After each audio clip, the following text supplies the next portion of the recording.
எப்பொழுதுமே ஒரு புத்தம் புது காலையிலே நாம் படிக்கும் பொழுது மனதுக்கு நெகிழ்ச்சியை கொடுக்கும்.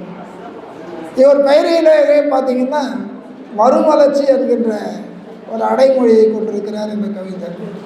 இவருடைய பல கவிதைகளை குழுமத்திலே நாம் படித்தோம். மிகச்சிறப்பான கவிதைகள் எல்லாம் சின்ன சின்ன வார்த்தைகள் தான் இவரும் பயன்படுத்துவார். தன்முனையின் இலக்கணத்தோடு மரபு மீறாமல் எழுதக்கூடியவர் நம்முடைய மறுமலர்ச்சி பாலகுருசாமி அவர்கள். வருக வருக என்று வருகிறார். அவர் அண்மையிலே குழுமத்தில் இணைந்தாலும் இவரது கவிதைகள் சிறப்பாகத்தான் இருக்கின்றன. பாருங்கள். தமிழே எனது உயிர் மூச்சாய் இருக்கும் என்பதை சபையில் அமர்ந்திருக்கும் கவி பெருமக்கு நன்றி கூறி கவிதைக்குள் நுழைகிறேன். ஒரு நிமிஷம். நம்ம தன்முனையில் 5000க்கும் மேற்பட்ட கவிதைகளை எழுதினாருன்னா அந்த கவிஞர் இப்பொழுது அண்மையில் வருகை தந்தார். ஜென்சி செல்வராஜ். அப்படி தெரியும், அப்படி தெரியும் முகத்தையாமி. இன்றைக்கி கூட தொடர்ந்து எழுதிட்டு இருக்கார். 6000 மேலே போயிருக்குமா? எத்தனை கவிதை? 4900. 5000 தொட்டிருக்கிறார். மிகப்பெரிய மிகச்சிறந்த கவிஞர். வாழ்த்துக்கள். வருக. நீங்கள் தொடருங்க. இளமையின் நட்பு முதுமையில் களிப்பு குறிஞ்சி மலராய் பூத்திருக்கிறது இனிமையான கலாகாலம். இளமையின் நட்பு முதுமையில் களிப்பு குறிஞ்சி மலராய் பூத்திருக்கிறது இனிமையான கனாகாலம். மேகத்துக்கு கவிதை எழுதினேன், காற்றும் தூதுவாக சென்றது. எழுதியதை வாசித்து பார்த்ததும் வான்மலை பொழிந்தது. எளியவனின் எழுத்துக்கள் எழுச்சியின் மூச்சாகும். திரும்பும் திசையெல்லாம் இசையின் ஒளியாய் கேட்கிறது. கட்டுப்பாடு இல்லாத பேராசைகள், கதவணை இல்லாத தடுப்பணைகள். யாருக்கும் உதவாத வாழ்க்கை திசை தெரியாமல் போகும். கெடுத்து வாழ்ந்து பழகாதீர்கள், கொடுத்து வாழ்ந்து பழகுங்கள்.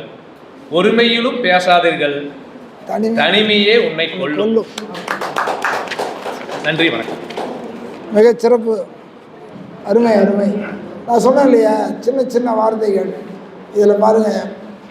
மேகத்துக்கு கவிதை எழுதினேன், காற்றும் தூதாக சென்றது. எழுதியதை வாசித்து பார்த்ததும் வான்மழை பொழிந்தது. என்ன ஒரு இயற்கையோடு ஒரு இணைந்த கரமாக பாலகுருசாமி வாழ்த்துக்கிறேன். நான் ஒரு 5 ஆண்டு காலமாக சமூக பணியில் ஈடுபட்டு கொண்டிருக்கிறேன். கல்சியா நீர்க்கரங்கள் என்னும் கோவை மாவட்டத்தில் ஆரம்பித்து ஒரு 25 குளங்களை தத்தெடுத்து நாங்கள் பணியாற்றி கொண்டிருக்கிறோம். வாழ்த்துக்கள். சிறப்பு சிறப்பு. பின்னலாடையில் புகழ்பெற்ற இடம் திருப்பூர் நகரம். இங்கே வார்த்தைகளால் நெய்து அழகான தன்முனை ஆடையை இங்கே கொடுக்க வந்திருக்கிறார் திருப்பூர் நகரிலிருந்து கவிதா குமாரி அவர்கள். நோட் பண்ணிக்கிறேன். அழகு தமிழுக்கும் என் அன்பான கவி சொந்தங்களுக்கும் என் பணிவான வணக்கத்தை தெரிவித்துக் கொள்கிறேன். தன்முனை கவிதைகள். வெட்டப்பட்ட மரங்கள் மறுபடியும் துளிர்க்கிறது, மனிதனுக்கு பயனளிக்கிறது பகைமை உணர்வின்றி. கொஞ்சம் கிட்ட மைக் கிட்ட. அயராத பயிற்சியால் ஆற்றல் தேர்ச்சியாகும், தளராத முயற்சியால் கிடைத்திடும் வெற்றி. விவசாய சந்தையில் காய்கறி விலையேற்றம், வியாபாரமாகும் நிலம், வீடு கட்டி உயரும் மாற்றம். துண்டாக்கப்பட்டது மூங்கில், வழியிலும் மயில்வித்தது புல்லாங்குழல் இசை. வஞ்சி மனம் தஞ்சமாய் வானிலவோடு கொஞ்சம், தலைவன் இல்லா பொழுதில் தவிக்கும் இளநெஞ்சம்.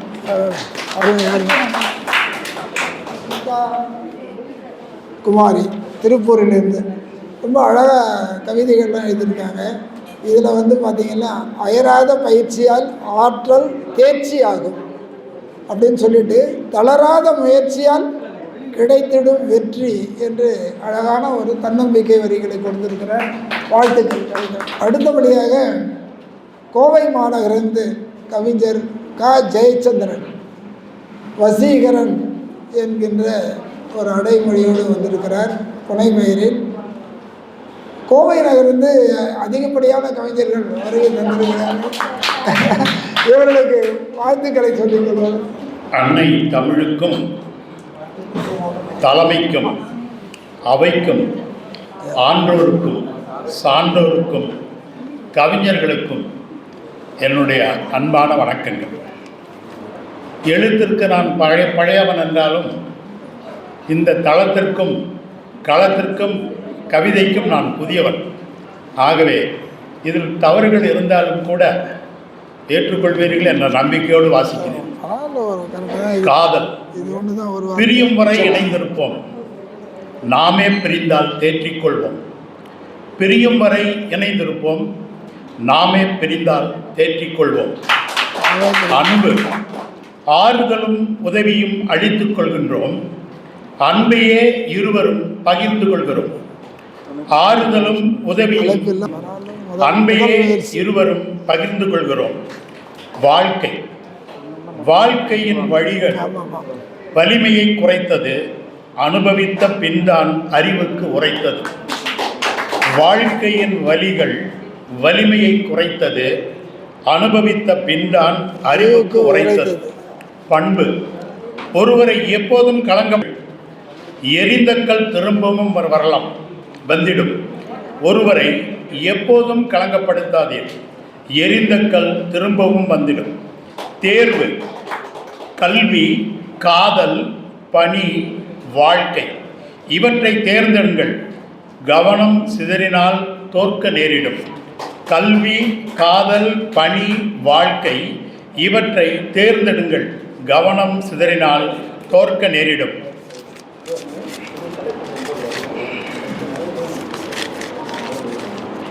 கட்டுச்சோறும் வெண்ணிலவும் என்ற நூலுக்கு எனக்கு வாழ்த்துறை எழுத வாய்ப்பளித்த வீராசாமி ஸ்ரீரங்கம் மேட்டுப்பாளையம் அவர்களுக்கும், இந்த நிகழ்வில் கவிதை வாசிப்பதற்கு வாய்ப்பளித்த தலைமைக்கும் நிர்வாகிகளுக்கும் என்னுடைய நெஞ்சார்ந்த நன்றியை கூறி விடைபெறுகிறேன். நன்றி, வணக்கம். இவர் தன்முனைக்கு புதியவர் என்று சொல்லிக் கொண்டாலும் சிறந்த கருத்துக்களோடு ஒவ்வொரு தலைப்பிலும் ஒவ்வொரு கவிதையாக கொடுத்தார். தன்முனைக்கு தலைப்பு இல்லை, இருந்தாலும் அவர் சொன்ன விதம் ரொம்ப அற்புதமானது. அதில் பார்த்திங்கன்னா அழகாக வாழ்க்கையை பற்றி எழுதியிருக்கார். வாழ்க்கையின் வலிகள் வலிமையை குறைத்தது, அனுபவித்த பின் தான் அறிவுக்கு உரைத்தது. இது உண்மைதானே. எல்லாம் அனுபவித்த பிறகு தான் நம்ம அந்த வழி என்ன அப்படின்னு நம்ம அறிகிறோம். ஆக சிறந்த வாழ்வியல் கருத்துக்களை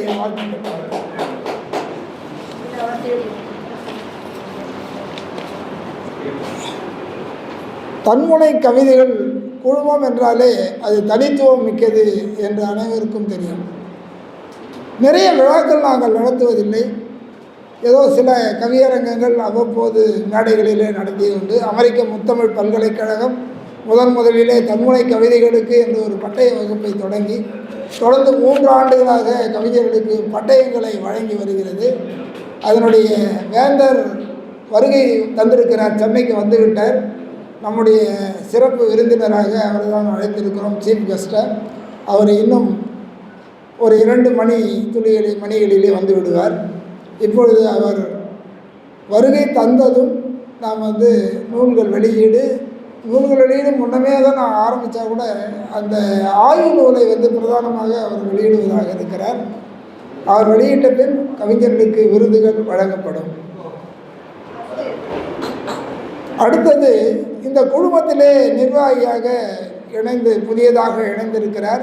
இருப்பினும் அவர் தொடர்ந்து தன்முனை கவிதைகளை குழுமத்திலே மிக அழகாக பதிவிட்டு வருபவர் ஐயா முனைவர் கண்மணி கண்ணன் அவர்களை அன்போடு அழைக்கிறார். பொதிகை தமிழை போற்றி வணங்கி, மதிப்புறு தலைமையை மகிழ்வோடு வணங்கி, அறிஞர்கள் அணங்கை அன்போடு வணங்கி வருகிறேன் தருகிறேன் பார்த்திட்ட கவிதைகளை சுவைத்தே வாழ்த்துக சொல்கிறேன் நன்றி. அடிதடி சண்டைகள் அனைத்தையும் மறக்கும், அன்பாக உறவாடி நட்பிலே சிறக்கும்.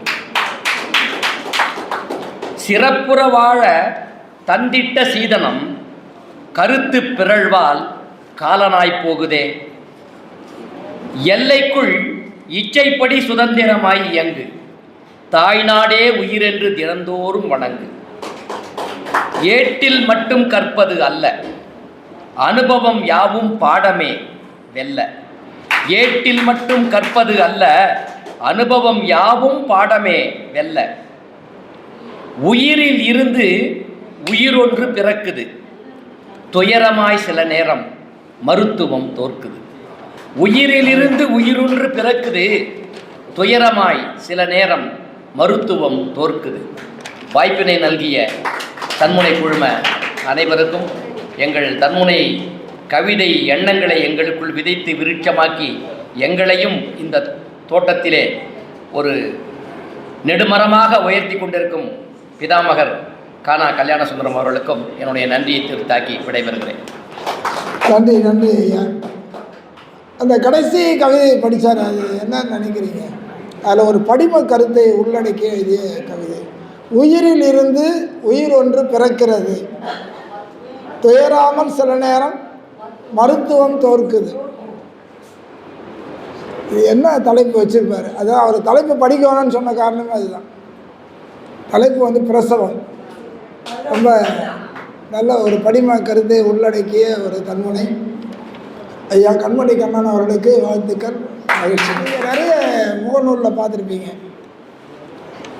இவர் வந்து ரொம்ப அழகான, என்ன சொல்கிறது, ஒரு அழகியலை படம் பிடித்து காண்பிப்பது போன்ற கவிதைகளை எழுதக்கூடியவர். இவருடைய பெயரிலேயே ராசி வச்சிருக்கிறார். ராசி, ரொம்ப ராசிக்கு சொந்தக்காரர்.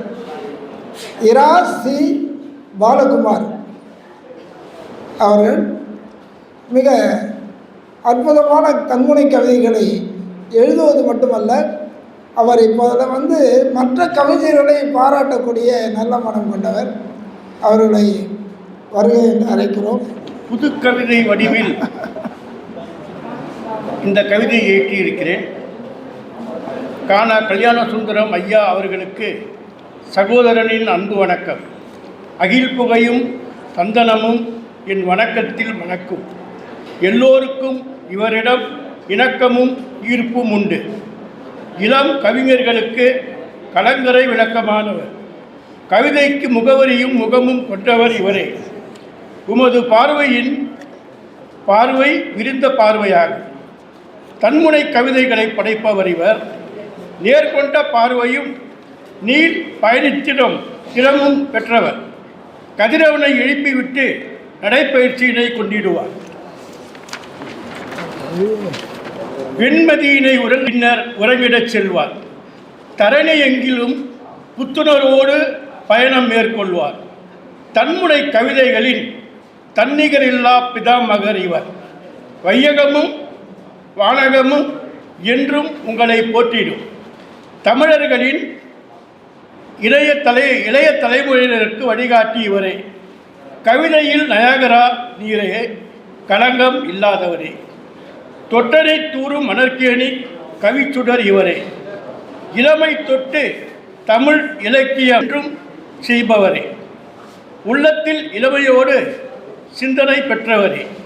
பெயரும் புகழுமுடன் இன்னமும் நூற்றாண்டுகள் வாழ்கவே. நன்றி, வணக்கம்.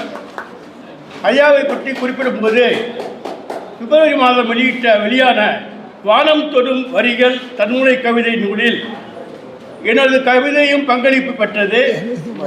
அதை அணிந்துரையில் குறிப்பிடும்பொழுது நகைப்பா தன்முனை கவிதை என்று பெயரிட்டார். நான் எழுதிய கவிதை இதோ. நீயோ உயிரெழுத்து, நானோ மெய்யெழுத்து, உனது அண்ணனோ ஆயுத எழுத்து. அதற்கு அவர்தான் அணிந்துரை நல்ல முறையில் செலக்ட் பண்ணி எழுதி கொடுத்திருந்தார். அதற்கு என்னுடைய மனமார்ந்த நன்றியை தெரிவித்துக் கொள்கிறேன். எந்த வியர்வைக்கும் வெற்றி ஒரு நாள் வேர்வைக்கும். ஊக்குவிக்க ஆள் இருந்தால் ஊக்கு விற்பவனும் தேக்கு விற்பான். நீ நதி போல ஓடிக்கொண்டிரு. ஏஎம் பிஎம் தெரியாததால் சிஎம் ஆக இருக்கிறீர். கலைகளை பற்றி அழகிரியே, நீயோ ஜீராவில் ஊற போட்ட ஜாங்கிரி. நீ மந்திரி அல்ல, மதுரைக்கு மாமன்னன். தியாகராஜ பாகவதரின் சாரீரம் உன் தொண்டை குழிக்குள் அடக்கம். டிஎம்எஸ்ஐ பற்றி சொல்லும் பொழுது வாலி ஐயாவுடைய பாடல்கள், கவிதைகள். வெண்பா எழுத தெரியாது, பெண்பா எழுதி சம்பாதித்திருக்கிறது. நீ தந்தைக்கு தந்தையானவர், சென்னை நகர தந்தையானவர். இப்போதைய முதலமைச்சர் மு.க. ஸ்டாலின் அவர்களை பற்றி குறிப்பிட்டது. நானும் அவரும் கல்லூரி தோழர்கள். 1973-76 பிரசிடென்சி கல்லூரி. நீ பாடியது பாட்டு சரக்கல்ல, நாட்டு சரக்கு. தமிழர்களின் காதுகளில் பாய்ச்சுகிறாய், அவர்களும் மயங்கி கேட்கிறார்கள். இது டிஎம்எஸ்ஐ பற்றி சொன்னது. வைரமுத்து இளவலும் நானும் மோதுவதில்லை, அதனாலே எனக்கு அவர் மோதிரம் அணிவிக்கிறார். நடிகையின் பக்கத்தில் நான் போய் அமர்வதில்லை, அவர்கள் என் பக்கத்தில் அமர்ந்தால் பரவாயில்லை.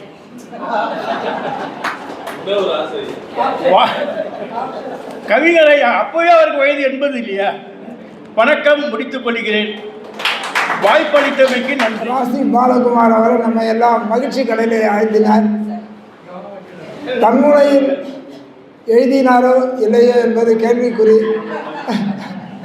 இருந்தாலும் நம் மனங்களை மகிழ்ந்த பெருமை அவருக்கு உரியது. அவரை வாழ்த்துகிறேன். இருந்தாலும் என்னை அதிகமாக புகழ்ந்திருக்கீங்க. நன்றி நன்றி ஐயா, மிக்க நன்றி. அவருடைய புகைப்படத்தை நம்ம இப்போ முகநூலில் பார்த்தாவே நமக்கு ஒரு புத்துணர்ச்சி வரும்.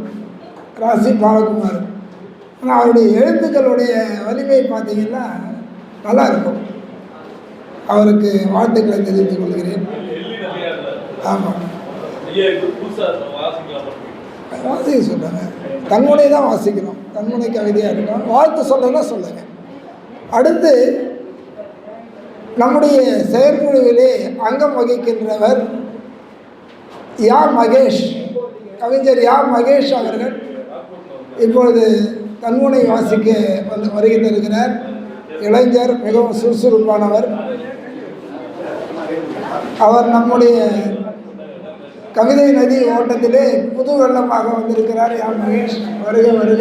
சபையோரை வணங்கி, என் தமிழனை வணங்கி, என் தன்முனை கவிதையை இங்கே வாசிக்கிறேன். கோபம் எனும் காற்றடித்த பலூன், கோபம் எனும் காற்றடித்த பலூன், மன்னிப்பு என்ற ஊசி சாந்தம் கொடுக்கிறது. ஓசை இல்லாமல் ஒதுங்கிக் கொள்கிறது, ஒய்யாரமாய் குதித்து நதி வருவதால்.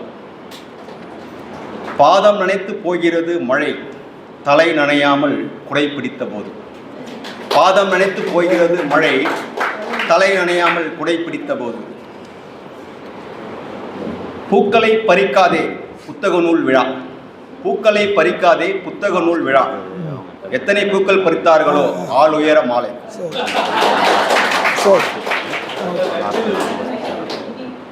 அருகருகே வசிக்கின்றோம், அருகருகே வசிக்கின்றோம், ஒருவரும் பேசிக்கொள்வதில்லை, மாறாக சதா பேசிக்கொண்டிருக்கிறது சாதி. அது கடைசி ஒரு படிங்க தெளிவா. அருகருகே கடைசி அது திரும்பி படிங்க. அருகருகே வசிக்கின்றோம், ஒருவரும் பேசிக்கொள்வதில்லை, மாறாக சதா பேசிக்கொண்டிருக்கிறது சாதி. சதா பேசி. நன்றி. எல்லாமே நல்லா இருந்தது. இதில் ரொம்ப மனசை தொட்ட கவிதைன்னு பார்த்தீங்களா, பாதம் நனைத்து போகிறது மழை, பாதம் நனைத்து போகிறது மழை, தலை நனையாமல் குடை பிடித்த போது. நம்ம தலை நனையாமல் கொடையை பிடிக்கும்பொழுது அந்த மழை உன்னை தொடாமல் விட மாட்டேன்னு நம்முடைய பாதத்தை தொட்டு செல்கிறது, நனைத்து செல்கிறது என்ற அற்புதமான வரிகளுக்கு சொந்தக்காரர் நம்முடைய மகேஷ் அவர். யா மகேஷ், மிக சிறப்பான கவிதைகள். இந்த மழை பற்றி பேசும்போது, கொடை பற்றி பேசும்போது நம்ம கவிக்கோ வசந்தராஜன், துரை வசந்தராஜனுடைய கவிதை ஒன்று எனக்கு தெரியும். அது என்னென்னா, ஆச்சரிய குறிகளை அனுப்புகிறது வானம், ஆச்சரிய குறிகளை அனுப்புகிறது வானம், கேள்விக்குறிகளை பிடித்தபடி விரல்கள் என்று கொடையை பிடிக்கிறவங்களே. ரொம்ப அற்புதமான ஒரு காட்சி பதிவை கொடுத்தவர் கவிக்கோ துரை வசந்தராஜன். அவர் ஆகச்சிறந்த மரபு கவிஞர். தன்முனையின்பால் ஈர்க்கப்பட்டு இப்பொழுது ஒரு தனி நூலை உருவாக்கி கொண்டிருக்கிறார் என்பது ஒரு விஷயம். நம்முடைய கவிஞர் வீரபத்திரன் அவர்கள் தன்முனையிலே அண்மை காலங்களில் அவருடைய கவிதைகளை நான் படித்துக் கொண்டிருக்கிறேன். சிறப்பாக எழுதக்கூடியவர். பாருங்கள் வீரபத்திரன். அவையோருக்கும் சபையோருக்கும் வணக்கம். கவிச்சூடர் ஐயா அவர்களுக்கு நன்றி. என்னை இந்த மேடையில் ஏற்றிய நிகந்தன் ஐயாவிற்கும் நன்றி. ஒருமைக்கு இலக்கணமாவாள் மண்ணில் வாழும் மங்கையரே, பன்முகம் கொண்டவள் பாரினில் உயர்ந்தவள் பெண்ணிரே. மண்ணெல்லாம் பொன்னாகும் மங்கையரின் கை வண்ணத்தில், துன்பமும் தூளாகும் அன்பானவன் அரவணைப்பில். மெய்யில்லா என்புடலாம் பெண்மையை போட்டாதோர் நிலை.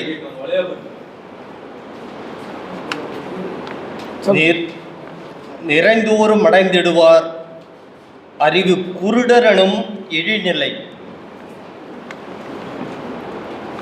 கேட்டு பெறுகின்ற மரியாதை உயர்வு தராது, அஃதில்லா இடத்திலும் இருப்பது சிறக்காது.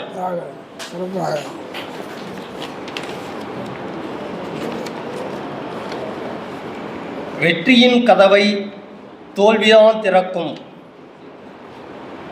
வாழ்க்கையின் அழகை வழிகளே உணர்த்தும். வாய்ப்புக்கு நன்றி. இதில் அவர் ரொம்ப முனைப்போடு எழுதியிருக்கிறார். தன்முனை இலக்கணம் இருக்கணும், தவறக்கூடாதுன்னு பார்த்து எழுதியிருக்கார் வார்த்தைகள். அவர் உச்சரிக்கும் போது தடுமாற்றம் தான் இருந்ததே தவிர கருத்தாழமிக்க வரிகள். தன்முனைக்குன்னு ஒரு இலக்கணம் வகுத்தா அதை பின்பற்றக்கூடியது தான் நம்முடைய கவிஞர்களுடைய நெறியான வாழ்வு. அதை போல தான் அவர் பின்பற்றி எழுதியிருக்கிறார். வெற்றியின் கதவை தோல்விதான் திறக்கும். எவ்வளோ பெரிய உண்மை! அதாவது அவமானங்கள் இல்லாத வாழ்க்கை மிகச்சிறந்த வாழ்க்கையாக அரங்கேறாது. அவமானங்களை சந்திக்க வேண்டும், தோல்விகளை சந்திக்க வேண்டும். அப்பொழுதுதான் வாழ்க்கை ஒரு பிரகாசிக்கும். அதே போல் வாழ்க்கையின் அழகை வலிதான் உணர்த்தும் என்று சொல்லியிருக்கிறார். மிக அற்புதமான கவிஞர் வீரபத்ரன் அவர்களுக்கு வாழ்த்துக்கள். இன்றைக்கி கவியரங்கத்தில் இன்னும் ஒரு 5 கவிதைகள் தான் இருக்கின்றது.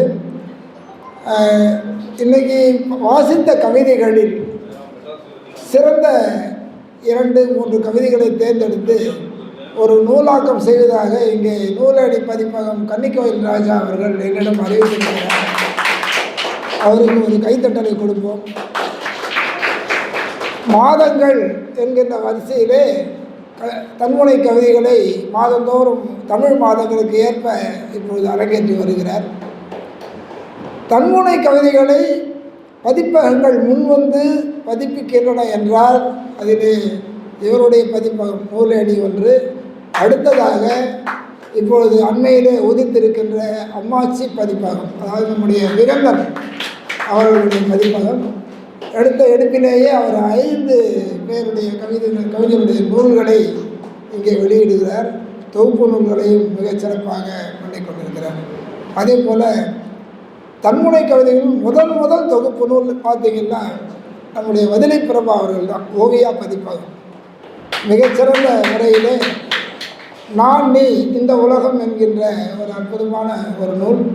அதிலே ஆரம்ப காலத்தில் தன்முனை கவிதைகள் நானிடு என்கின்ற கவிதை தழுவலில் இருந்து சில விதிகளை நாம் மேற்கொண்டோம். ஆனால் அது தமிழ் வளமைக்கு ஒத்து வரவில்லை என்பதால் நாம் வேறு இலக்கணம் படித்து தன்முனை கவிதைகளுக்கு என்று ஒரு குழுமம் ஆரம்பித்து நாம் செயல்பட்டு கொண்டிருக்கிறோம். அந்த நான் நீ இந்த உலகம் என்ற புத்தகத்தை புரட்டி பார்த்தீர்களானால் அதில் ஒரு கவிதை 4-5 மொழிகளிலே மொழிபெயர்க்கப்பட்டு பல பல்கலைக்கழகங்களிலே எடுத்துக்கொள்ளப்பட்டது.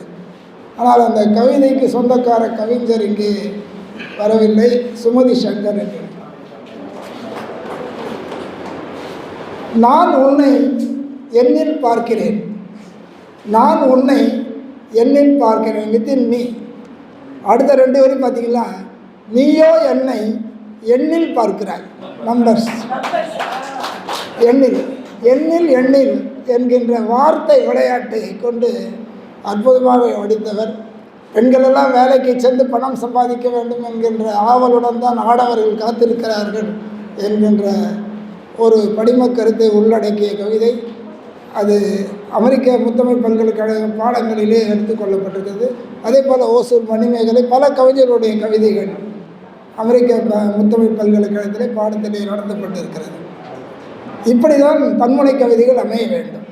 தன்முனை கவிதைகள் என்றால் ரொம்ப பிளைன் டெக்ஸ்டாக ஒரு அறிவுரை சொல்வது போல எழுதுவதை விடுத்து அதிலே ஒரு கவித்துவமும் இருக்க வேண்டும். அந்த கருத்தும் சொல்லாடல்களும் இணைந்த கவிதை தான் தன்முனை கவிதை.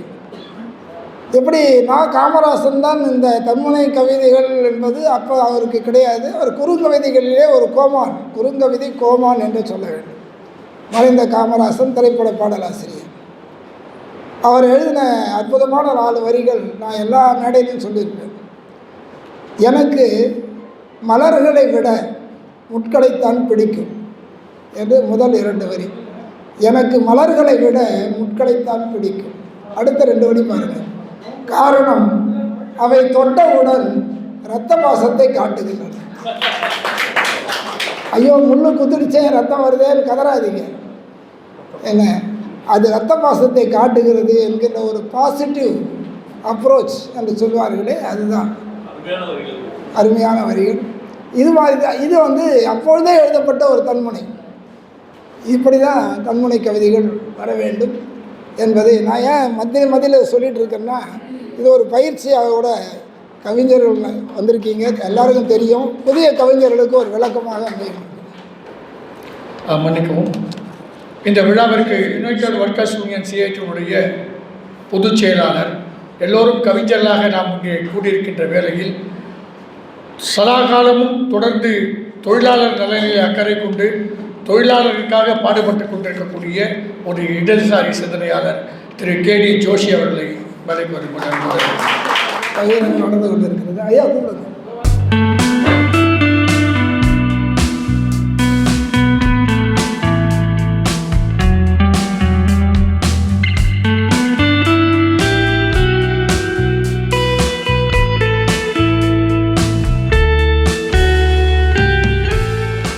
தொழிலாளர் ஒற்றுமை ஓங்குக என்று குரல் எழுப்புகிறோம் இல்லையா? இப்போ பாருங்கள், தொழிற்சங்கம் என்பது வாழ்விலே ஒரு மறக்க முடியாத அங்கம். இன்றைக்கி முன்னெடுத்து செல்கின்ற அத்தனை ஊதிய உயர்வு ஒப்பந்தங்கள்லாம் தொழிற்சங்கங்கள் இல்லாமல் நடைபெறுமா? நிச்சயமாக நடைபெறாது. நான் வங்கியிலே பணியாற்றும் போது all India bank employees association AIBA என்ற அமைப்பு தான் எங்களுக்கு 2 ஆண்டுக்கு ஒரு முறை பைபார்ட்ரேட் செட்டில்மெண்ட் என்கின்ற ஒரு வரையை உண்டு பண்ணி இந்த மாதந்தோறும் ஊதியங்களை மிக அழகாக உயர்த்தி கொடுப்பார்கள். பஞ்சப்படி என்கின்ற DA 3 மாதங்களுக்கு ஒரு முறை கொடுக்கப்படுகிறது என்றால் அது வங்கியில் தான் முதல் அறிமுகப்படுத்தப்பட்டது. அடுத்து இன்சூரன்ஸ் கம்பெனிகள். அதுபோல் தொழிற்சங்க தலைவரே நமக்கு வந்திருக்கிறார். அவருக்கு வாழ்த்து கூறி வரவேற்போம். இப்போ தொழிற்சங்கம் சொன்னோடனே நான் எழுதின ஒரு ஹைக்கூ கவிதை எனக்கு நினைவுக்கு வருகிறது.